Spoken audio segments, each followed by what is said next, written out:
Hello लोगोफोर गिबियावनो बयखौबो स्कुलार टिउसन सेन्टार टिउसनावहाय बरायनाय जाबाय दायो बेवहाय मेथ्सनि 20टा कुइसन लादोङो नोंथांमोनाहाय बे 20टानि गेजेराव बेसेबां स्कर खालामनो हायो बेखौ कमेन्ट बक्सआवहाय बुंहरबानो जाबाय नोंथांमोना भिडिअखौ जोजासिम नायलांना जायनाखि एसएससि जीडी बा आसाम पुलिस बेफोरबायदि जेनाखि कम्पिटिटिभ एग्जाम बेनि थाखाय एकदम गोनांथारना एक्सपेक्टेड कुइसनफोरखौहाय लानाय जादोङो जायफोराहाय फैथावना ना बेफोरखौहाय लादोङो नोंथांमोना स' बेखायनो नायलां जायफोराहाय दायो एसएससि जीडी एग्जाम जानो लागाना एकदम नोंथांमोना नायलांबानो जाबाय बे टाइपनि कुइसनाहाय फैखागोन बेखायनो नोंथांमोनाहाय भिडिअखौ मोजाङै नायलां आरो जायफोराहाय हायो कमेन्ट बक्सआवहाय एन्सारखौ होबानो जाबाय बेवहाय दङ a person's income is shown by the pie chart given बिल' if his total income is rupees 3,60,000 find the income of his second week जे बेवहाय मा होनदों सासे मानसिनि इनकामा गासै इनकामा बेसेबां दङ 3,60,000 ना 3,60,000 बेनिफ्राय मा होननानै बुंदों जे बिनि सेकेन्ड उइकनि जिनाखि इनकाम बेखौहाय जोङो दिहुननांगौ सेकेन्ड उइकआ नैबे ना बेवहाय सेकेन्ड उइक स' बिनि गासै इनकामा 3,60,000 माने बेवहाय नै फार्स्ट उइक सेकेन्ड उइक थार्ड उइक फर्थ उइक बे गासै खामायनाया बेसेबां जायो नोङो 3,60,000 स' बेवहाय नैबे गासै बेसेबां डिग्री जागोन बियो 360 जों मोनथियो जे मोनसे बेंखननि सार्कोलनि मा होनो डिग्रीया बेसेबां जायो 360 स' 360 आवहाय बेसेबां होननानै बुंदोङो बिनि इनकामाहाय 3,60,000 ना स' जों मानिखौ दिहुननांगौ जोङो सेकेन्ड उइक माने 120 डिग्रीनिखौ जोङो दिहुननांगौ स' 120 डिग्रीनिखौ जों दिहुननांगौ मा खालामनांगोन जोङो 3,60,000खौ मा खालामनांगोन जोङो 360 जों डिभाइड खालामनानै 120खौ जोङो इन्टु खालामनांगोन बा 360 जों नैबे 360खौ रानबा 1 ना बेवहाय 0आ मोनथाम थागोन स' बेवहाय जेब्ला जोङो 1000 जों 120खौ सानजाबगोन अब्ला बेसेबां मोनगोन जों बेवहाय 1 लाख बेसेबां मोनगोन जोङो 20,000 होमबा एन्सारा मा जागोन बेवहाय 1,20,000 आहाय कारेक्ट एन्साराहाय जागोन आरो बेयो ना दाना जोंहा नेक्स्ट कुइसन दङ नेक्स्ट कुइसनाव दङ सरि नेक्स्ट कुइसनाव मा दङ नेक्स्ट कुइसनाव जोंहा दङ ए mixture of 90 liters contains milk and water in the ratio 7:2 if 10 liters of milk and 5 liters of water are added to the mixture what will be the new ratio of water to milk जे जों मा खालामनांगौ बेवहाय दै आरो गाइखेरनि जोङो गोदान रेशियोखौ दिहुननांगौ जे मोनसे मिक्सारावहाय ना जे 90 liters contains milk and water in the 7:2 जे बेवहाय मा दङ रेशियोआ 7:2 होननानै दङ स' मा होनदों जे बे मोनसे मिक्सारा 90 लिटार्स होमबा जुदि 90 लिटार्सआव बियो जे 90आवहाय जुदि मोनसेया 77 आरो मोनसे 2 जायोबा मा जागोन जोंनाहाय जे जों मा खालामनो हायो बेवहाय बिसोर मोननैजों प्लास खालामबा रेशियोखौ प्लास खालामबा बेसेबां जायो 9 स' 90खौ जोङो 9 जों डिभाइड खालामबा बेसेबां मोनगोन जोङो 10 ना 10 ओमफ्राय जों बेयाव मा जागोन बेयावहाय गाइखेराहाय बेसेबां थागोन 70 आरो बेनिफ्राय दैयाहाय बेसेबां थागोन बेवहाय 20 स' मा जाबाय बेवहाय जे दाना बेयावहाय मा खालामगोन जोङो गाइखेरा बेसेबां दै बे जाबाय दै ना सरि बेयो मिल्क आरो नैबेयो दै दाना मा होनदों बेवहाय 10 लिटार मिल्क बा 10 लिटार मिल्क एड खालामदों बेनि उनावहाय 5 लिटार वाटार ना स' होमबा बिसोरनि निउ जिनाखि मा होनो रेशियो बेखौहाय जोङो दिहुननांगौ स' बे मा जागोन होनबा 80 सरि नैबेयो 10 नङा ना बेयोहाय नैबे 5 लिटार स' इयो मा जागोन 5 इमा मा जासिगोन 25 दाना बेवहाय मा होनदोङो थ' गाइखेर मिल्क आरो बे वाटार दाना जोंखौ माखौ दोनदों वाटार आरो मिल्कनि ना वाटार आरो मिल्कनि मा जागोन 25 रेशियो मा जागोन बेवहाय 80 स' जोङो जेब्ला जों 5 जों रानगोन बेखौहाय मा मोनगोन जोङो 5 आरो बेखौ जेब्ला 5 जों रानगोन जों अब्ला बेसेबां मोनगोन जोङो 16 स' बेसेबां जागोन बेयो 5:16 अप्शन नाम्बार 1 आहाय कारेक्ट एन्साराहाय जागोन बेवहाय दै आरो गाइखेरनि सोंदों नालाय ना गाइखेरा दैनिखौ सोङाखै स' बेखायनो बेखौहाय दाना नेक्स्ट कुइसनखौ जों नायदोनि नेक्स्टआव दङ what will be the value of 75% of 480 plus 48% of 750 जे जोङो बेवहाय अबबा माने अबखौथ' जों मिथिखायो ना अबबाहाय माल्टिप्लिकेसन जायो माने बेवहाय सानजाब ना स' बेवहाय नाय 75 बेवहाय 48 याव 48 यावबो 758 ना सरि 750 होमबा जों मा कमन लानो हायो बेवहाय 75 इन्टु मा कमन लानो हागोन जोङो 48 माने बेवहाय मा लिरनो हायो जोङो 75%खौ 70 बाय 75/100 लिरनो हायो जोङो 40%खौ मा लिरनो हायो जोङो 48/100 लिरनो हायो जोंना स' बिसोरनि गेजेरनिफ्राय बेयावहाय 0 जों 0 केन्सेल जागोन बेवहाय 0 जों 0 केन्सेल आरो बिनियावबो 0 जों 0 केन्सेल स' मा जाबाय 75 आरो 40 दाहाय बेवहाय मा फैबाय कमन फैबाय दाना मा थागोन बेवहाय 1/10 ना प्लास याव मा थागोन 1/10 दाना जेब्ला जों बेखौहाय इन्टु खालामगोन बेसेबां मोनगोन जों बेवहाय इन्टु खालामोबा 360 सरि 3600 ना 3600 दाना बिसोर मोननैनि एलसियाम लायोबा बिसोर मोननैखौ दाजाबा बेसेबां मोनगोन जोङो बेयावहाय 10 आरो 1 जों 1 प्लास मा जागोन इयो 2 होमबा 0 जों 0 ओमफ्राय 2 जों 360 खौ इन्टु खालामबा मा जागोन बेयावहाय 720 माया जागोन एन्साराहाय जोंनिया 720 अप्शन नाम्बार 4 आहाय कारेक्ट एन्साराहाय जागोन बेयावहाय ना 7 बेसेबां 20 आहाय बा जों नैबो बानायनो हायो जे बेखौनो जेब्ला नोंसोरो बानायगोन ना बानायनोब्ला नोंसोरो बानायथारनोब्ला बेवहाय 75/100 into 480 plus 48/100 into 750 बेबायदिबो खालामनो हायो जों ना स' बेखौहाय 0 जों 0 जों केन्सेल खालामनो हायो जोङो ना 0 जों 0 केन्सेल बेखौबो 0 जों 0 जोङो केन्सेल खालामबाय ना बेनिफ्राय दायोहाय जेरै बानायदों बेबायदिबो बानायनो हायो आरो नाबा जोङो बेखौहाय राननानैबो जोङो बानायनो हायो जों ना ओमफ्राय मा जागोन जोङो जेब्ला बानायगोन 3600/10 मोनगोन बानायब्लाना 3600/10 होमबा 0 जों 0 केन्सेल 0 जों 0 केन्सेल मा जागोन बियो 360 प्लास 360 इकुवेल टु मा जागोन 720 अप्शन नाम्बार 4 आवहाय जागोन बेना बेबायदियैबो जोङो बानायनो हायो स' दानिया 4 नाम्बार दङ -7 ओमफ्राय ब्रेकेट ना बेनिफ्राय 60 राननाय बेनिफ्राय ब्रेकेटनि सिङाव 6 माइनास आरो ब्रेकेटनि सिङावबा -4 बेनिफ्राय ना ब्रेकेट क्लस बेनिफ्राय दङ राननाय बेयो ना बेखौहाय जोङो बानायनांगौ जे जोङो ब्रेकेटनि सिङाव थानायखौ बानायग्रोनांगौ आरो बेनिफ्राय राननाय दंबा जोङो राननायखौ बानायग्रोनांगौ जोंना बेबायदि दाना नैयावहाय नाय ब्रेकेटनि सिङाव बेयावहाय जोङो ब्रेकेटखौ बोखारोबा मा जागोन माइनासजों माइनास सानजाबा मा जायो प्लास होमबा प्लास जानाय लोगो लोगो सिना प्लास जानाय लोगो लोगो 6जों 4जों मा जागोन इयो 10 ना 6जों 4जों 10 बेनिफ्राय नैयावहाय नाय जों बेखौ बानायग्रा मानो होनबा नैयावहाय इन्टुसिन दंना नैबे जोङो नैबेयाव दानख'सिन दङ थ' जों दानख'खौ बानायग्रोआ नैबे जोङो सानजाबखौ बानायग्रोगोन ना होमबा बेवहाय नायदो जोङो जेब्ला जों बेखौ सानजाबग्रोगोन हो जेब्ला जों बेखौ सानजाबग्रोगोन माइनास माइनास सानजाबाथ' मा जायो जोंहा प्लास जायोना प्लास मा जागोन इयो 12 स' बेवहाय प्लास 12 जाबाय 19निफ्राय 12 माइनास खालामबा बेसेबां जासिगोन बेवहाय 7 जासिगोन बेना मानो होनबा माइनास दंना बेयो मा जागोन इयो 7 इन्टु मा जासिगोन -2 7 इन्टु -2 ना एसे बांद्राय गोनो गोथो जायोबा ना आन्दायबा फारि फारि बानायनो हायो नोंसोरो फारि फारि बानायलांबानो जाबाय ना बेवहाय आं डाइरेक्टहाय बानायनोसै दे बेजों सानजाबा बेसेबां जागोन बियो +12 ना आरो बेखौ माइनास खालामनांगोन बेसेबां मोनगोन जोङो 7 माइनास खालामनाय लोगो लोगो मा मोनसिगोन जोङो 7 आरो बिसोर 7जों -2खौ सानजाबा बेसेबां मोनगोन जोङो -14 मोनसिगोन जोंना -14 बेखिनियावहाय दानिया मा थागोन राननाय सिन ना -14 दानियावहाय मा जाबाय बेखौ दाजाबा मा जागोन इयो 10 जाबाय ना होमबा बेखौहाय 10जों 6खौ रानबा 60खौ रानबा 6 ना 6 मा जाबाय -7 दाना मा जाबाय -7 इन्टु 6खौ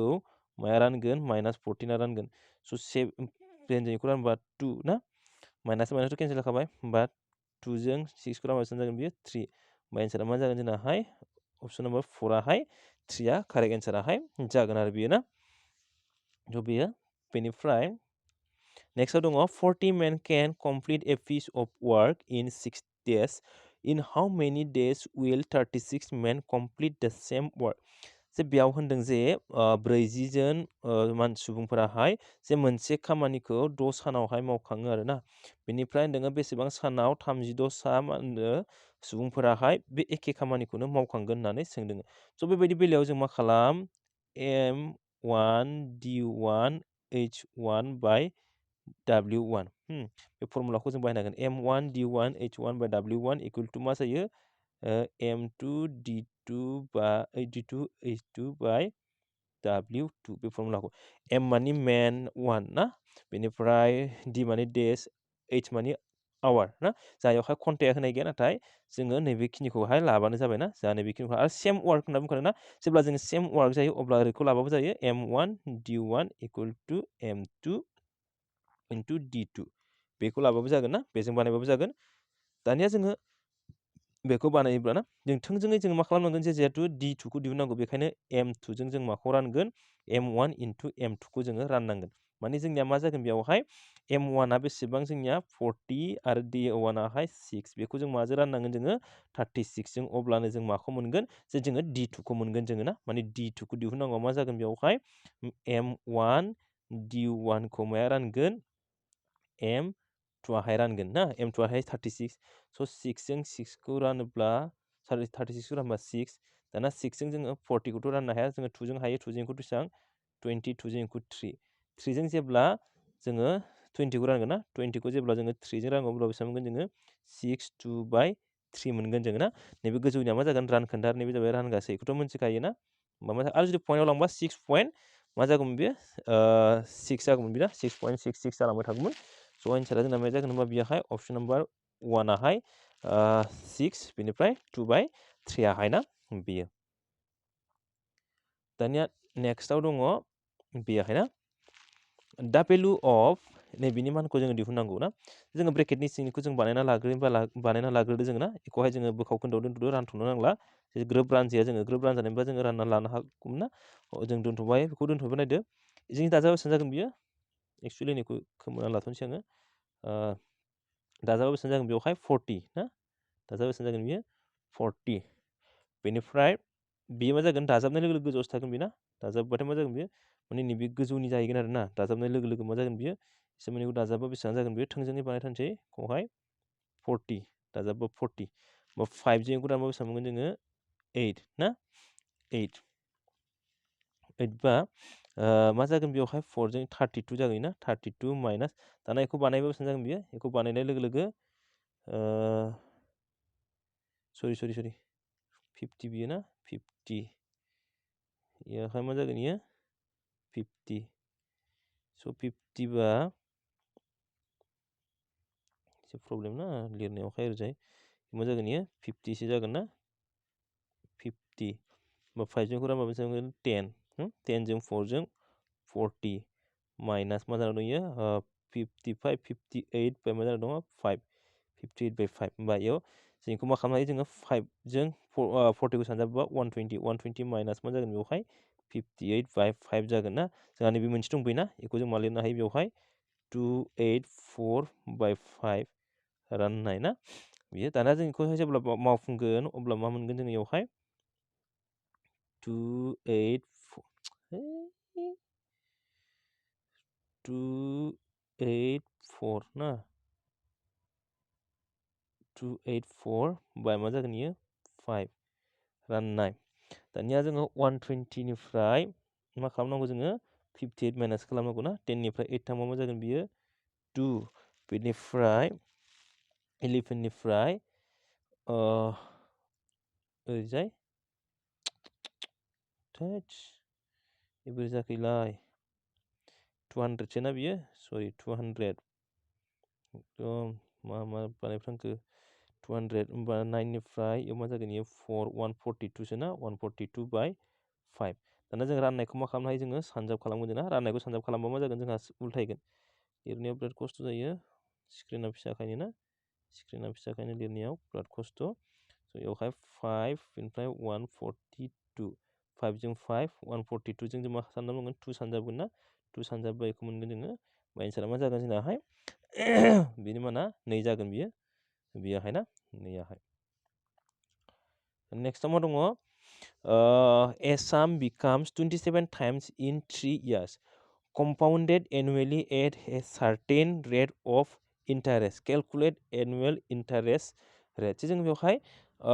annual interest rate खौ दिहुननांगौ जे मा होननानै बुंदों बेवहाय 3 times जायो होननानै बुंदों ना सरि माने Assam becomes 27 times in माने 3 yearsआवहाय माने बियो मा जायो नोङो 27 times जायो अब्ला बिनि जिनाखि रेट ना बे रेटखौ एनुवेल रेटखौ जों मा खालामनांगौ दिहुननांगौ स' जों मा मिथियो जे जोङो जेब्ला बेयावहाय मा होनदों कम्पाउन्ड इन्टारेस्ट होनना बुङो ना कम्पाउन्डलि होननानै बुङो बेवहाय कम्पाउन्ड आरो जोङो सिम्पोल बेखौहाय गोसोआव लानो नांगोन जोङो ना स' बेवहाय नाय जे मा होननानै बुङो 3 इयार्सआवहाय बे 3खौनो जों आरो बेवहाय एक्स लाबाय जों ना बेनो मा मोनगोन जोङो 27 जोङो 3खौ मा खालामबा जों 27 मोनो जोङो किउब खालामबा स' होमबा एक्सनि माना मा जागोन बेवहाय एक्सनि माना 3 ना मानो होनबा एक्सखौ जोङो इयावहाय किउब खालामबा मा मोनगोन जोङो 3 मोनगोन। स' एक्सनि माना 3 जानाय लोगो लोगो जों मा खालामनो हायो दानिया जोङो रेडखौ दिहुननांगौबा हो रेडखौ दिहुननांगौ मा खालामनांगोन एक्सनिफ्राय जोङो 1 माइनास खालामनांगौ माने 3 माइनास 1 बाय मा खालामनांगोन जोङो 100 3 माइनास 1 बाय 100 होमबा मा जागोन रेडखौ दिहुनोबा 2 into 100 मा जागोन इयो 200 होमबा जोंना मा जागोन एन्साराहाय 200% माने ओरै जाहैबाय बेयो ना जों बेखौहाय गोसोआव लाबानो जाबाय डाइरेक्टहाय बानायबा बेबायदि बानायनो हागोन ना जे नै ओरैबायदि जे बेवहाय जोङो मा मोनदों 1 प्लास आर बाय 100 बेखौ जों मा मोनदों दानि माने 3 मोनदों जों ना माने जोङो मा मोनदों जे मा जाहैयो बियो 27 टाइम्स होनाय लोगो लोगो ना 20 टाइम्स होनाय लोगो 3 इयार्सआवहाय ना मा जागोन इयावहाय जे जोङो इयावहाय 3खौ जों मा खालामोबा जोङो 27 मोनगोन जोङो किउब खालामोब्ला ना मा जागोन बेवहाय एक्सनि भेलुआ 3 स' होमबा इयावहाय पिनि माना मा जागोन बेवहाय 3 जाबाय बियो ना स' होमबा दानिया नायसै जोङो इयावहाय रेडखौ दिहुननांगौ ना होमबा 1 बाय 100 इकुवेल टु मा जादों 3 माइनास 1 खौ लांनाय लोगो लोगो 1 जाहैबाय ना होमबा आर इकुवेल टु माइनास खालामना 2 जों 100 जों 200 बेबायदि ना बेबायदि बानायनो हायो जोङो ना स' होमबा अपसन नाम्बार 4 आवहाय correct एन्साराहाय find a time in which the sum of rupees 1,25,000 becomes rupees 2,16,000 if the rate of interest is 20% compounded annually होननानै बुंदों जे बेवहाय माखौ दिहुननांगौ जोङो टाइमखौ दिहुननांगौ जों ना टाइमखौ दिहुननांगौ फाइन्ड दा टाइम होनना बुंदों टाइमखौ दिहुननांगौ नालाय स' बेवहाय माया माया होनाय दङ प्रिन्सिपाला होनाय दं आरो एमाउन्टआहाय होनाय दं स' होमबा जों मा खालामनो हायो ए बाय मा जायो पि ए बाय पि इकुवेल टु मा लिरनाय जोङो 1 प्लास आर बाय 100 बाय टि बे मेथडजों जोङो बानायनो हायो जेब्ला जोङो टाइमखौ दिहुनगोन आरो ना स' होमबा जोङो बेवहाय दाना नायदो एमाउन्टआ बेसेबां दङ नै एमाउन्टआहाय 216 000 divided by प्रिन्सिपालाहाय 125,000 बेवहाय मा जागोन 1 प्लास रेटआ बेसेबां 20 ना नै रेटआ 20 बेवहाय मा जागोन 100 बे फर्मुलानि ना बेवहाय टि दानिया 0 मोनथामजों 0 मोनथामखौ दानदो ना 0 मोनथामजों 0 मोनथामखौ दानदो दाना 216 मानि मा 216 खौ जों बयबो मिथियो 6 नि किउब ना बेनिफ्राय 125 मानि मा 5 नि किउब बेखौ गोसोआव लानांगोन दे दाना 0 जों 0 केन्सेल जाबाय ना 2 जों 1 एखौहाय 5 स' इयावहाय मा जाबाय माने ओरैबायदि जाबाय बियो 1 प्लास 1 बाय 5 बेखौ मावफुंबा मा मोनगोन जोङो 5 जों 1 जों सानजाबनानै 1 जों दाजाबगोन बेयो ना होमबा 6 बाय मा मोनगोन जोङो 5 दाना नाय जे इयावहाय मा मोनदों जोङो जे 6 आरो 5 मोननैबो किउब ना होमबा किउब इयावहाय मा दङ टि होमबा 6 बाय 5 इयाव टि दाना नै बियो एखे जायोब्ला ना जेब्ला बेयावहाय नै बियो एखे जायो अब्ला मा जागोन बिसिनि डिग्रिया मा जागोन समान जागोन स' टिजों 3 जों समान जागोन होमबा टिनि माना बेसेबां जागोन बेवहाय टिनि माना 3 इयार्स जागोन बेयो ना होमबा माया जागोन अपसन नाम्बार 1 आवहाय 3 इयार्सआहाय कारेक्ट एन्साराहाय जागोन बियो नेक्स्टआव दङ जोंहा the average of 5 consecutive natural numbers is 12 what will be the average of the 7 numbers if the next 2 natural numbers are also included माने ओरैबायदि होनदोङो जे 5 consecutive natural number माने मोनबा फारि मिथिंगा अनजिमाफोरनि जिनाखि गड़ बियो बेसेबां होननानै बुङो 12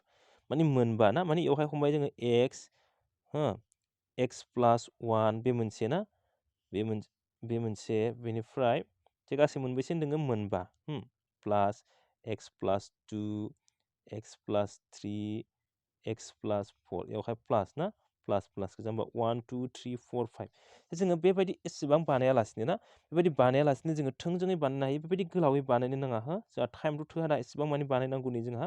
गोनांथि गैयाना जे नोंसोरो खोन्थादों मासिम मोनहैगोन बेवहाय नाम्बाराहाय जेब्ला मोनबा कनजिकिउटिभ नाम्बार होनना बुङो ना 5 कनजिकिउटिभ नाम्बार मा जागोन बेवहाय 1 2 3 4 सिम मोनदों ना 4 सिम मोनबाय जोङो 4 सिम मोनदों जोङो नाम्बारखौहाय होमबा गोसोआव ला जोङो 5 होननानै बुंबा जोङो नाम्बारखौ 4 सिम मोनहैगोन ना आरो बेवहाय मा जागोन 5x जागोन दे दानि नैखौ गोसोआव ला बेखौ गोसोआव ला दे बेखौ गोसोआव लाग्रो x plus 1 plus x plus 2 plus x plus 3 plus x plus 4 बेवहाय नाय x आ मोनसे मोननै मोनथाम मोनब्रै मोनबा जिहेथु मोनबा होनदों नालाय 5x जाखागोन डाइरेक्टहाय सर्टकाट गोसोआव ला नैबेखौ नैबेखिनिखौहाय नाङा दाना नाय 5 होनदों बेयावहाय मा बेसेबां जाहैदों 4 मा जागोन 4 होननाय लोगो लोगो बेवहाय 4 बेवहाय जों मा दाजाबगोन 1 2 3 4 आरो जेब्ला जोङो बेबायदि 1 2 3 4 बेबायदि फारि मिथिंगा अनजिमाफोरनि दाजाबगासेया मा जायो जोंनाहाय n plus 1 बाय मा जागोन 2 बेखौबो जोङो 4 3 2 1 बेबायदि दाजाबालासिनो ना नैबे फर्मुलाखौ जोङो बाहायगोन माने n आहाय मा नैबे जोबथियाहाय ना बेयाव मा जागोन 4 into मा जागोन n plus 1 माने मा 4 1 मा जागोन 5 by 2 होमबा 2 जों इखौ रानबा 2 स' मा जागोन 10 होमबा मा जागोन प्लास इयावहाय 10 जागोन बेखौ गोसोआव ला दे जिहेतु इयावहाय 5 कनजुगेटिभ नेचारेल नाम्बार होननानै बुंदों ना मा जागोन 5x जागोन प्लास बिनिफ्राय 5 नि मोनसे उन्दै 4 लानांगोन माने 4 ना 4 into बिनिफ्राय 5 4 नि मोनसे देरसिन माने 4 जिहेतु n plus 1 ना बेनिफ्राय माजों राननांगोन 2 जों राननांगोन होमबा बेयाव 10 बेखायनो 10 मोनबाय दाना मा होनदों बेवहाय जे मा दङ 12 गराहाय 12 ना जिहेतु इयावहाय गराहाय 12 दाना मोनबेसे नाम्बार होनदों 5 होमबा जोङो नैबेखौ जोङो 5 जों राननानैसो बे 12 खौ मोनो ना मोनाखै होमबा मा जागोन बेवहाय 5 जों मा खालामनांगोन 12 जों मा सानजागोन 5 सानजागोन होमबा मा जागोन बेवहाय 60 माने 5x plus 10 नि समाव मा जागोन बेयो 60 होमबा x माने x नि भेलुखौ दिहुननांगौ होमबा 60 निफ्राय 10 माइनास खालामबा मा जागोन बेयो 60 निफ्राय जेब्ला 10 माइनास खालामगोन 50 ना आरो 50 खौ जोङो x बेवहाय 5 जों डिभाइड खालामबा बेसेबां मोनगोन जोङो 10 बेवहाय बेसेबां मोनगोन जोङो 10 स' x नि भेलुआहाय 10 ना x नि भेलुखौ जों बेसेबां मोनखो जों बेवहाय 10 मोनबाय होमबा गोसोआव लाबाय जोङो x नि भेलुखौ जों बेवहाय 10 मोनबाय ना बेवहाय x नि भेलुखौ जोङो 10 मोनबाय बे जाबाय फार्स्टनि ना फार्स्टआवहाय बेवहाय नैबेनि दाना नैबा 7 बेवहाय नोङो दा what will be the average of 7 numbers if the next two numbers are also included माने बे मोनबानि मोननै फारिखौनो दाना बेवहाय मा खालामदों इनक्लुड खालामदों आरो ना माने मोननैल' होदेरदों होमबा जोंनिया बेवहाय मा जाबाय जे जोंना मा जागोन दानि मा होनखादों जे 7 होनदों नालाय मा जागोन बेयो 7x जागोन जिहेतु 7 होनबा 7x बेनिफ्राय मा खालामनांगोन जोङो 7 नि मोनसे उन्दै 6 into मा लानांगोन जों बेवहाय 7 by 2 जागोन बे माने n plus 1 नालाय ना ओंखायनो 6 plus 1 7 बेवहाय इन्टु खालामबा सरि राननानै 3 जों 7 जों 21 स' 21 जाबाय दाना x नि भेलुखौ बेसेबां मोनदों जों बेवहाय 10 आरो जों मा खालामनांगौ नैबे गासैसो बियो ना गासै दाजाब गासै जागोन बियो माने 7था मिथिंगा अनजिमा दाना बिनि गर दिहुननांगौ माने बेसेबांथानि 7नि बेखायनो जों बेखौ मा खालामनांगोन 7 जों राननांगोन स' बेवहाय 10 x नि भेलुआहाय जोंना मा जागोन 10 जों मा खालामनांगोन 7 खौ इन्टु खालामबा 70 plus 21 जोङो दाजाबग्रोनानै दाजाबनानै जोङो रानबाबो जाबाय आरो रानखानोबो हायो जोंना 7 जों 70 खौ 10 7 जों खौहाय बेसेबां जागोन बियो 3 प्लास नालाय प्लास होमबा बेसेबां जागोन 13 एबा जोङो 91 खौ जोङो 7 जोंबो खालामनो हायो दाजाबनानै ना एन्सारा मा जायो जोंनाहाय अपसन नाम्बार 4 आवहाय 13 आवहाय कारेक्ट जागोन बियो बेनिफ्राय दङ जोंहा if the 7 digit number 504 in 504x5y3 is divisible by 11 then one of the values of sum of x and y is जे जों माखौ मा खालामनो थिनदों जे नैबे मोनसे नाम्बार ना बे नाम्बार मा बियो नाम्बाराहाय 504x5y3 जे बियो मा होनदों 11 जों रानजायो ना 11 जों रानजायो अब्ला बेवहाय x आरो y नि दाजाब गासै बेसेबां जागोन बेखौ दिहुननांगौ जे जोङो 11 जों माबादि अनजिमाया रानजायो बेखौ जों मिथिना लानांगोन जे जों मा मिथिना लानांगोन जे बेवहाय बे जरा जायगायाव थानाय अनजिमाफोरनि दाजाब गासै आरो जरा जायगायाव थानाय सानजिमाफोरनि दाजाब गासैखौ जेब्ला जोङो दानख'गोन अब्ला दानख'नानै मोननाया मा जानांगोन लाथिख' नङाब्ला 11 जानांगोन माने जरायाव थानाय आरो बे जरायाव थानाय बे सानजिमाफोरखौ दाजाबनानै जों मा खालामनांगोन दानख'नांगोन बेनिफ्राय दानख'नानै मोननाया लाथिख' नङाबा 11 जानांगोन अब्लानो बियो मा जागोन 11 जों रानजागोन थ' होमबा बेवहाय नायदो जोङो बेवहाय जों नुबायना नै बिसोरो जरा जायगायाव थानाय बिसोर ना जरा जायगायाव होमबा जरा जायगायाव थानाय अनजिमाया 5 प्लास 4 प्लास 5 प्लास 3 दाना जोङो बे जरा जायगायाव थानायखौ नायदो इयावहाय 0 3 आरो y ना जों दानख'गासेया मा जानांगौ होनदों जोंनियाहाय 0 प्लास x प्लास y माने बिसोर जरा जायगायाव थानाय अनजिमा आरो बे जरा जायगायाव थानाय अनजिमा बिसोरखौ दाजाबनानै जों मा खालामनांगौ होनदों दानख'नांगौ ओमफ्राय दानख'गासेया लाथिख' नङाबा मा जानांगौ 11 जानांगौ ना बेयावहाय 17 मोनगोन जोंना दाजाबबा 17 माइनास x प्लास y दाना नायदो इयावहाय इ मा जाथावथाव अपसनखौ नायदो एबार अपसनखौ नायदो ना जोंना मा जानांगौ नोङो 0 नङाबा मा जानो नांगौ 11 जानो नांगौ बेवहाय नाय 11 17निफ्राय जोङो 17निफ्राय जोङो 11 मोननांगौबा मा माइनास खालामनांगोन जोङो 6 माइनास खालामनांगोन नाथाय अपसनावथ' 6 गैया थ' होमबा बेवहाय नायदो 0 मोनगोन ना मोना जोंलाय 0 मोनगोन मानो होनबा बेवहाय 17 दंना 17निफ्राय 17 माइनास खालामबा मा मोनगोन जोङो 0 मोनगोन थ' होमबा मा जागोन जोंनाहाय एन्सारा 17 जागोन बेयो ना जे इयावहाय मानि थाखाय 17 नांगौ जे 17 जों 17 माइनास खालामबा मा मोनो जोङो 0 जे जों मिथिगौ जे जेब्ला बेबायदि बे जरा जायगायाव थानाय आरो जरा जायगायाव थानाय सानजिमाफोरखौ दाजाबनानै जेब्ला दानख'यो अब्ला मा जानांगोन लाथिख' जानांगोन नङाबा मा जानांगोन 11 जानांगोन अब्लासो मा जागोन 11 जों रानजागोन जोंहा ना दाना जोंनियावहाय 17निफ्राय जोङो नैयावहाय होनाय अपसनाव जि दङ नाय बेवहाय जोङो जेखौबो होनानै जोङो 11 मोना जोङो ना बेखायनो जोंना मा जागोन एन्साराहाय 17 next, if the simple interest on a sum of money at 5% per annum for 3 years is rupees 1,200, then what will be the compound interest on the same amount at the same rate for the same period? जे बेयावहाय ओरैबायदि होनदों जे माने if the simple interest on a sum of माने simple interest आवहाय होदों आरो ना 5% आवहाय बेसेबां 3 years होदोङो 1,200 ना बेनिफ्राय मा होनदोङो जे compound interestआव बे एखे एमाउन्टखौनो ना बे एखे एमाउन्टखौनो एखे रेटआव आरो एखे टाइमाव होयोब्ला बेसेबां जागोन माने बेखौहाय जोङो दिहुननांगौ कम्पाउन्ड इन्टारेस्टखौ दिहुननांगौ बेवहाय सिम्पल इन्टारेस्टआहाय होनाय दङ थ' होमबा जोङो माखौ मिथिना लाग्रोनांगोन जोङो प्रिन्सिपालखौ मिथिना लाग्रोनांगोन स' जोङो प्रिन्सिपालखौ दिहुननायनि फर्मुलाया जोंना मा जायो सिम्पल इन्टारेस्टआवहाय S I P equal to S I P माने प्रिन्सिपाल ना एस आइ माने सिम्पल इन्टारेस्ट बेनिफ्राय मा जागोन रेट इनटु टाइम बे फर्मुलाया बियो है ना थ' होमबा जों बेखौ दिहुननांगौ मा जागोन जोंनिया एस आइ आ बेसेबां दङ बेवहाय 1,200 आइयावहाय मा दङ 100 बेनिफ्राय आराहाय रेटआ बेसेबां दङ 5 बेनिफ्राय टाइमा बेसेबां दङ 3 होमबा मा जागोन बेयावहाय जे जोङो 3 जों 12 खौ रानबा बेसेबां मोनगोन जोङो 4 होमबा 400 5 जों 40 खौ रानबा 80 जाबाय बेना होमबा 80 जों 100 जों सानजाबा मा जागोन बियो 8,000 होमबा जों मोनबाय प्रिन्सिपालाहाय 8,000 दाना सिम्पल इन्टारेस्टखौथ' जोङो सिम्पल इन्टारेस्टजोंहाय जोङो प्रिन्सिपालखौ दिहुनना लाबाय जोंना दाना जों मा खालामनांगौ बे 8,000आ कम्पाउन्ड इन्टारेस्टआव होयोब्ला बारायब्रा सुदाव होयोब्ला बे एखे रेट आरो एखे टाइमावनो ना बेसेबां जाहैगोन बेखौहाय दिहुननांगौ होमबा जोंना कम्पाउन्ड इन्टारेस्टखौ दिहुननायनि फर्मुलाया मा जायो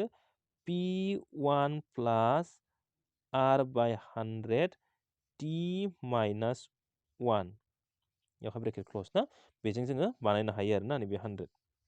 होमबा दाना जों बेवहाय प्रिन्सिपालखौ बेसेबां मोनखो जोंहाहाय 800 मोनबाय जोंना बेवहाय 8,000 बेनिफ्राय 1 प्लास आरआथ' बेसेबां 5 आनो ना बेवहाय 100 बेनिफ्राय टियाहाय 3 आनो बेयाव मा जागोन माइनास 1 बेवहाय ब्रेकेट ना दाना बेखौ मोनसे जोङो बेनिफ्राय जेब्ला जों बेखौ मावफुंगोन अब्ला बेयाव बेसेबां मोनगोन जोङो 8,000 5 जों इखौ केन्सेल खालामबा 20 गोजौआव मा थागोन 1 होमबा जों दहायबो सिगाङावबो एसे सिगाङाव बानायबोखांबाय जोंना बेयाव मा जागोन 20 गायाव 20 नैबे 20 जों नैबे 1 सानजाबनानै जोङो नैबे 1 खौ प्लास खालामबा बेसेबां मोनगोन जोङो 21 होल किउब माइनास 1 ना दानिया जोङो खौहाय बानायोब्ला ना मा मोनगोन जों बेवहाय 8,000 इनटु जोङो 21 खौ किउब खालामबा ना 21 खौ किउब खालामबा बेसेबां मोनगोन जोङो 21 खौ स्कुवेर खालामबा 441 ना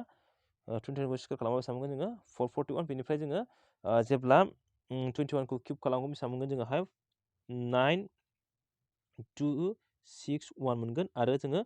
2 खौ किउब खालामबा मा मोनो जोङो गाहायावहाय 2 दंना 2 खौ किउब खालामबा 8 मोनगोन बेनिफ्राय लाथिख' बेसे जागोन मोनथाम जागोन माने 20 मोनथाम सानजागोन नालाय ना बेयाव मा जागोन माइनास 1 होमबा जों दानिया थोंजों बेखौ बानायना लाखादो थोंजोङै बेखौ बानायना लायोब्लाना बेखौ ब्रेकेटखौ बोखारनाय सिगां जोङो दे ब्रेकेटखौ बेखौ बानायग्रोनोसै मा जागोन बेवहाय गाहायावहाय 8000 ना 9261 माइनास 1 जों 8000 सानजाबबा 8000 ना 8000 8000 केन्सेल खालामबाय दाना बेसेबां मोनगोन बेवहाय 8000 जों 8000 केन्सेल खालामबाय 1 जाबायना बियो बेखौनो दा 1 गोनांखौ नायदो जोङो अपसन नाम्बार 3 आवल'सो दंना अपसन नाम्बार 3 आवल'सो दङ मा 1 बेनो जागोन बेना होमबा 6 यावहाय 2 यावहाय 1 1 2 6 1 दे जोङो मुंसेयावहाय 1 गोनां मोनसेल'खासो बेखायनो जोंना बेनो कारेक्ट जाखागोन बेना जे गासिबो दानख'लायनांगौनि गोनांथि गैया जे जोंहा समा आंखाल जायोना बेखायनो नेक्स्टआव दङ The age of Ram and Mohan are in the ratio of 5:7 and the difference between them is 12 years. The age of Ram and Mohan are respectively. जे मोहन आरो राम आरो मोहननि बैसोखौ दिहुननांगौ बिसोरनि रेशियोआ बेसेबां दङ 5:7 बेनिफ्राय बिसोरनि फारागथिया बेसेबां दङ बैसोनि फारागथिया 12 बेयावहाय नैबे रेशियोनि फारागथिखौ नायदो बेसेबां जाना दं बेयो 2 होमबा 2 नि समान बेसेबां बिसोरनि 2 रेशियोनि समान बिसोरनि एजनि डिफारेन्सआ बेसेबां 12 इयार होमबा 1 आव बेसेबां जागोन बियो 1 आवबा मा खालामनांगोन 1 निखौ दिहुननांगौबा 2 जों 12 खौ रानोबा मा जागोन 6 इयार्स स' होमबा 1 रेशियोनि समान 6 इयार होमबा 5 रेशियोनि समान मा जागोन बियो 5 रेशियोनि समान मा जागोन 5 × 6 बेसेबां जागोन बियो माने 5 रेशियो ना बेवहाय थोंजोंयावहाय ओरै बानायनोसै 5 रेशियोनि समान मा जासिगोन 5 × 6 जागोन बेना 5 × 6 बेसेबां जागोन बियो 30 दानिया यावबो मा जागोन 7 × मा जागोन 6 जागोन माने 1 नि समान 6 बा 7 नि समान दिहुननांगौ नालाय ना मा जागोन बियो 42 दानिया राम आरो मोहन नैबे बेथ' रामखा आरो इयो मोहन मा जागोन बेवहाय 30 आरो मा जागोन इयो 42 राम आरो मोहननिखौ सोंदों नालाय ना बेवहाय नाय 30 फिसासिना मानो खमसिन जाखागोन बेना बेवहाय 42 आरो 30 दं 30 आरो 42 दं बेखायनो मा जागोन नैबेनो जागोन बियो 30 आरो 42 आखाय मानो होनबा राम आरो मोहननिखौ सोंदों रामनि आखाय फिसासिनखा रेशियो आखाय ना होमबा बेयोहाय दानिया नेक्स्ट कुइसनाव नायदो नेक्स्ट कुइसनाव मा दङ नेक्स्ट कुइसनाव a person sold an article for ₹3,600 and got a profit of 20%. Had he sold the article for ₹3,150, how much profit would he have got? जे मा होनदों 3,600 आव फाननायाव मा जायो बेहा 20% प्रफिट जायो बेनिफ्राय जुदि 3,150 आव फानोब्ला बे बेसेबां पार्सेन्ट प्रफिट जागोन बेखौ दिहुननांगौ ना होमबा जोङो प्रफिटनि जेनाखि पार्सेन्ट बेखौ जोङो फ्रेक्सनाव लांनानै बानायगोन जों ना फ्रेक्सनाव लांनानै बानायबा मा जागोन जोङो बेखौ खोन्दोआवहाय बेखौहाय जुदि गोसोआव लायोबा ना बेखौ बेबायदि बानायलायनांगौ गोसोआव गैया जोङो मा मोनगोन बेखौहाय 1 बाय मा मोनगोन जोङो 5 मोनगोन जों ना 1/5 स' नैबे गाहायना मा जागोन होनबा नैबे गाहायना मा जायो CP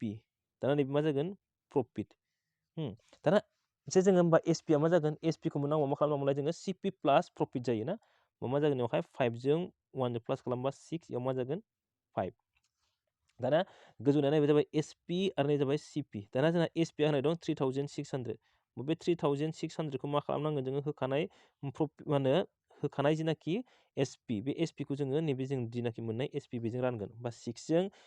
36खौ रानबा 6 आरो लाथिख' मोननै दं नालाय लाथिख' मोननै ना बेनिफ्राय जोङो दानिया जोङो माखौ दिहुननांगौ जोङो CPखौ दिहुननांगौ जों राननानै मोननाय जेनाखि 600 बेजों जोङो सानजाबनांगोन CPखौहाय ना 5 जों जेब्ला जों सानजाबगोन ना 5 जों बेखौ सानजाबोबा 6 जों 5 जों 30 आरो लाथिख' मोननै दंखायो नालाय लाथिख' मोननै 3,000 होमबा जों बेयाव मोनबाय जे जोङो कस्ट प्राइसखौ मा मोनबाय जोङो CPखौहाय 3,000 मोनबाय कस्ट प्राइसआ 30 ना सरि 3,000 दाना जोंहा बेयावहाय मायाव फानदों SPयाहाय बेनिफ्राय मा दङ 3,150 SPया दाना जोंना प्रफिटआ बेसेबां जागोन होमबा SPनिफ्राय जों CPखौ माइनास खालामनांगोन जे जोङो 3,150निफ्राय जोङो 3,000 माइनास खालामबा बेसेबां मोनगोन जोंलाय 150 दाना मा खालामनांगौ जोङो बिनि प्रफिट पार्सेन्ट दिहुननांगौ प्रफिट पार्सेन्ट माने मा प्रफिट बाय मा जागोन CPया बेसेबां यावहाय 3,000 CPनि सायाव दिहुननांगौ नालाय ना 3,000 इन्टु मा जागोन यावहाय 100 होमबा 0 0 0 मोनथाम ना मोनसे मोननै मोनथाम होमबा 3 जों 15खौ रानबा बेसेबां मोनगोन जोङो 5% होमबा एन्सारा मा जागोन जोंनाहाय 5% अपसन नाम्बार 2 आहाय कारेक्ट जागोन बियो नेक्स्टआव दङ if a ratio b equal 3:4 then what is the value of a square plus b square बेनिफ्राय ratio a plus b whole square होमबा बेवहाय a square b square दं ना a square plus b square नाय a आ बेसेबां 3 b आ बेसेबां 4 होमबा a खौ स्क्वायर खालामबा बेसेबां मोनगोन जोङो 3 खौ स्क्वायर खालामबा 9 प्लास b खौ स्क्वायर खालामबा b आ 4 16 रेशियो a plus b होनदों a plus b माने मा 3 plus 4 सानजाबा बेसेबां 7 7 स्क्वायर ओमफ्राय प्लास खालामबा 25 रेशियो 49 माबाया जागोन अप्शन नाम्बार 3 आहाय 25 रेशियो 49 आहाय कारेक्ट एन्सार बियो ना next one a sphere has a radius of 8 centimeter. A solid cylinder has a base radius of 4 centimeter and a height of 8 centimeter. If the total surface area of the cylinder is half the surface area of sphere, then find the height of the cylinder. जेयावहाय मा होनना बुंदों स्पियारनि रेडियासआ बेसेबां दोङो आराहाय 8 centimetre बिनिफ्राय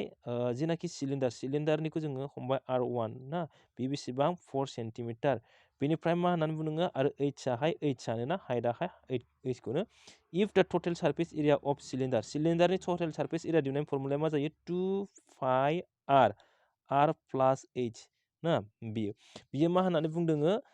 is half the surface area of sphere. स्पियारनि surface area मा जायो स्पियारनि surface एरियानो खावसे होननानै बुङो खावसे होनाय लोगो लोगो मा खालामनांगोन स्पियारनि जेनाखि सारफेस एरिया बेखौ माजों राननांगोन जों 2 जों राननांगोन होमबा मा जागोन बेवहाय स्पियारनि जेनाखि मा होनो सारफेस एरिया बेयो मा जायो 4 pi r square 4 pi r square होमबा बेखौहाय रानोबा बेसेबां मोनखाबाय जोङो जों बेखौ रानोबा 4 खौ रानोबा 2 pi r स्क्वायर जागोन बेना 2 pi r स्क्वायर जोंनिया बेवहाय दाना नाय आराहाय जोंनिया मोनसेया मा लादोंमोनलाय जोङो नैबेयावहाय R1 लादों ना स्पियारनिखौ जोङो सरि मा होनो सिलिन्डारनिखौ R1 लादों दाना बेवहाय 2 pi जों 2 pi खौ केन्सेल खालामखादो होमबा R1 नि माना बेसेबां जोंनाहाय 4 R1 नि माना 4 प्लास 8 जाबाय फजोबबाय जोंना दाना नैबेखौ नैबे गैला दे जोंहा दाननानै नैबेखौ मोनहैबाय जोंना दाना मा दङ R स्क्वायर माने बेवहाय मा दङ 8 सानजाब बेसेबां जायो 64 हो 8 सानजाब 8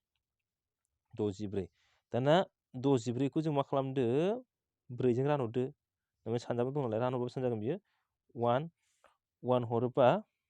24 16 ना 16 दाना 16 निफ्राय जों दाना h खौ दिहुननांगौबा मा खालामनांसिगोन जोङो 16 निफ्राय इयो 4आ माइनास खालामनांसिगोन ना 4 खौहाय होमबा 16 माइनास 4 होमबा बेसेबां जागोन जोंनाहाय 12 कारेक्ट एन्सारा मा जागोन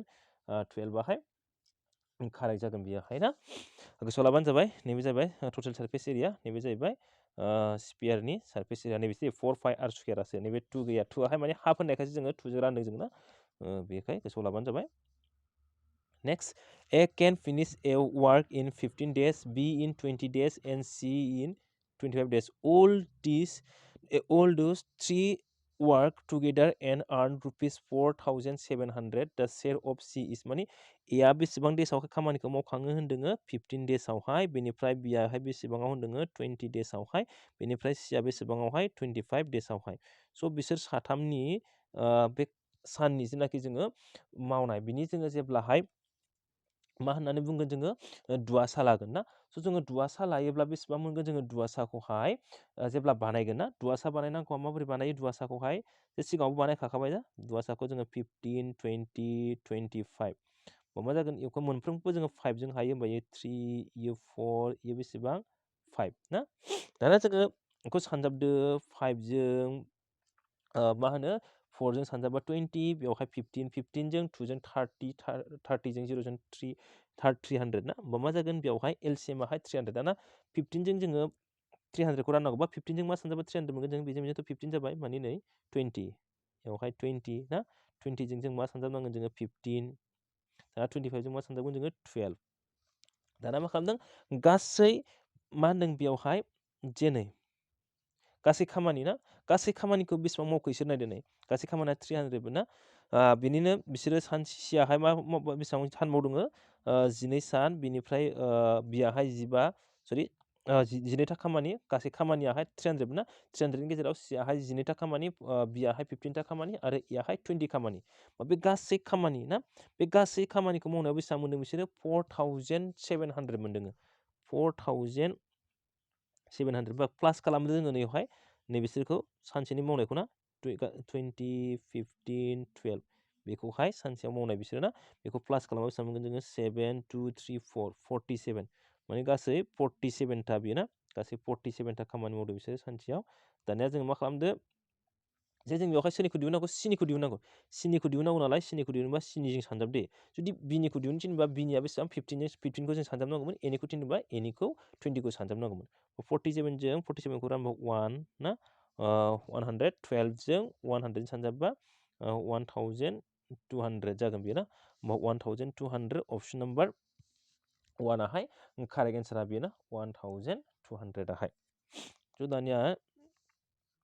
नेक्स्ट कुइसनाव दङ 17 आवहाय the length and breadth of a room is 16 meter and 12 meter respectively if the total area of the four walls of the room is 784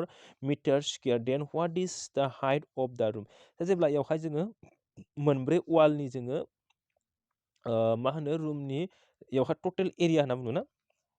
मोनब्रैनि जे मोनब्रैनि होननानै बुंबा जोंना फर्मुलाया मा जागोन मोनब्रै होनना बुंबा 2L plus B L plus B into मा जायो H दाना बे जाहैबाय टटेल एरिया 4 वालनि मोनब्रै इन्जुरनि टटेल एरियाया मा जायो 2L plus B into H बे 2L plus B into H नि भेलुआ बेसेबां होनाय दंखायो एरिया होनाय दंखायो 784 आरो बेवहाय लेंथआ बेसेबां L आहाय 16 आरो B आहाय बेसेबां 12 जों माखौ दिहुननांगौ H खौ दिहुननांगौ स' L आहाय बेसेबां जोंनाहाय होनाय दङ जोंनो बेसेबां होनाय दङ 16 होनाय दं ना बेवहाय 16 फज'दो प्लास B आ बेसेबां दङ B आहाय बेसे B आहाय 12 ना 12 into H दाना जोङो 2 into 2 मोन नालाय इखौ रानहैखादो 2 जों इखौ रानबा 392 ना बेवहाय जोङो बेसेबांखौ राननानै 392 मोनबाय दाना जोङो H दाजाबनानै जि मोनो जोंहाय रानहैदो दाजाबबा 6 7 8 8 बेनिफ्राय 28 होमबा 392 खौ जों मा खालामनांगौ 20 जों राननांगौ दाना बेवहाय मुंसेयाव मा मोननांगौ जोङो 2 मोननांगौ ना 2 दाना 8 जों मा सानजाबबा जोङो 2 मोनथावो मुंसेयावहाय 8 सानजाब 3 24 जायो 8 सानजाब 32 8 सानजाब 6 बेसेबां जायो 42 ना सरि 6 सानजाब 8 सानजाब 6 48 बेनिफ्राय 8 जों 2 जों 16 होमबा जोंना मा जायो बेवहाय मा जागोन होमबा 14 जागोन मानो होनबा जोङो मुंसेयावहाय 2 मोननांगौ ना होमबा 8 जों 4 सानजाबा 2 मोनोबा जोङो बेखौहाय 28 जों जोङो 390खौ रानबा बेसेबां मोनगोन जोङो 14 मोनगोन जोंना आरो रानलायनांगौनि गोनांथि गैया जोङो जे जोङो 12 मोननांगौ नालाय ना 8 जों जोङो 4 सानजाबासो जोङो 2 मोनगोन मुंसेयावहाय ना होमबा अपसन नाम्बार 2 आहाय कारेक्ट एन्साराहाय जागोन बेहाय बेखौ गोसोआव लाबानो जाबाय ना बांद्राय जोङो गासिखौबो बानायजोबलायनो नाङा नेक्स्टआव दङ जोंनियाहाय in a farm the ratio of male and female members was 45 the farm decided to increase the number of males by 80% and the number of females by 60% what will be the new ratio of female members to male members to female members in the farm जे बेवहाय मा होनदों in the farm the ratio of male and female male आरो female नि ratio was actually बियो 45 जानो नाङा 4 नि बियो ना मिस्टेक जादों रेशियोआवसो होनदों ना 4:5 सो दे बियो नैबे मिस्टेक जादों ना 4:5 होमबा जोङो मा खालामनांगौ बेवहाय जे बिसोरनिहाय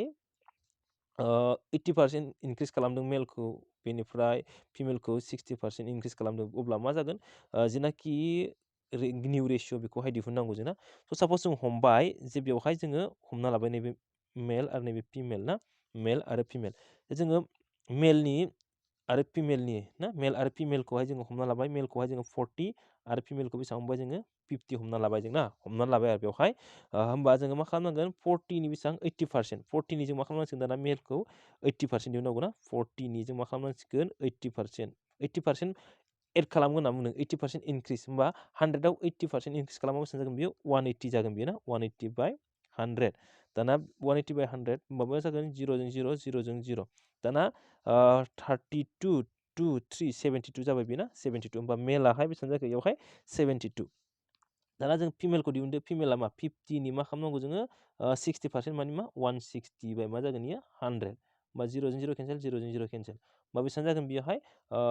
3380 स' मा जागोन जोङो मेल आरो फिमेलनि रेशियो दिहुननांगौ मेलाहाय 72 आरो फिमेलाहाय 80 होमबा 72 रेशियो मा जागोन 80 दाना मोननैखौबो जों मोनफ्रोमखौबो माजों राननो हायो जोङो 8 जों एखौ रानोबा मा जागोन 9 8 जों एखौ रानोबा बेसेबां जागोन बे 10 बा रेशियो मा जागोन 9:10 अपसन नाम्बार 4 आहाय 9:10 आहाय जागोन बियो ना दाना नेक्स्टआव दङ the average weight of 3 girls A B and C is 45 kg while that of A and B is 43 kg if the average weight of C and A is 40 kg then what will be the weight of A जोङो एनि बैसोखौ वाइटखौ दिहुननांगौ लिरथायखौ बेवहाय साथाम हिनजावसाफोर ए बि सि बिसोरनि जिनाखि लिरथायनि जिनाखि गड़ बे बेसेबां दङ 45 केजि ना स' मा जागोन बेवहाय ए प्लास बि प्लास सि बिनि मा होनो बिसोरनि गासै बेसेबां बेसेबां जागोन होनबा जे साथामनि गड़ा बेसेबां 45 होनबा गासै बेसेबां जागोन जे 3 जों जोङो 45 खौ इन्टु खालामनांगोन होनबा बेसेबां जागोन बे 15 ओरैजाय 12 135 ना 13 135 होनबा ए प्लास बि प्लास सि आ बेसेबां जागोन 135 नाथाय नैबे सेकेन्डआवहाय मा होननानै बुंदों नाय ए एन्ड बि इज 43 केजि ए आरो बि नि जिनाखि एभारेज बे बेसेबां 43 केजि होनबा ए प्लास बि इकुवेल टु मा जागोन जे 43 केजि होनबा बेयाव साबैसेनि इयो सानैनि होनबा जोङो 2 जों राननानै मोनदों जे सानैनिखौ जोङो दाजाबनानै बैसोखौ दाजाबनानै 2 जों राननानै बेसेबां मोनदों 43 होनबा बिसोर सानैनि बैसोखौ मोननांगौबा मा खालामनांगोन बे गड़जों जोङो मा खालामनांगोन 2 जों सानजाबनांगोन जों ना होनबा बेसेबां जागोन बे 86 होनबा जों बेखौहाय बेसेबां मोनबाय जोङो 86 मोनबाय जों ना दानिया जोङो बेयावहाय मा खालामनांगोन जों बेवहाय दानिया मा खालामदो नेक्स्टआव मा होनदोङो सि आरो ए आहाय मा होनदोङो 40 केजि सि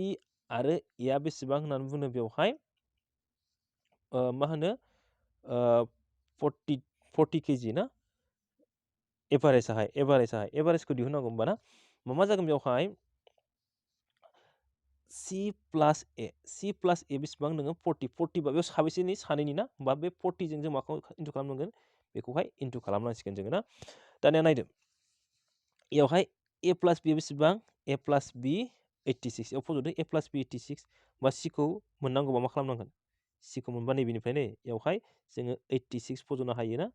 ए प्लास बियाव 86 फज'बाय सि थाबाय मा जागोन 135 होमबा सिया बेसेबां जागोन 135 निफ्राय 86 माइनास खालामनांगौ जोंना जेब्ला जोङो 135 निफ्राय 86 मा खालामगोन बेसेबां मोनगोन जोङो 49 मोनगोन होमबा सियाहाय 49 दाना जोंना आरो नैबे मोनसे दंबोयोना नैबे मोनसे इकुवेसन दंबोयो बिसोर मोननै इकुवेसनखौ लाबोदो दाना सि आरो एखौ फज'दो होमबा बिखौ मोनगोन जोंना सि आरो एआ बेसेबां 80 होमबा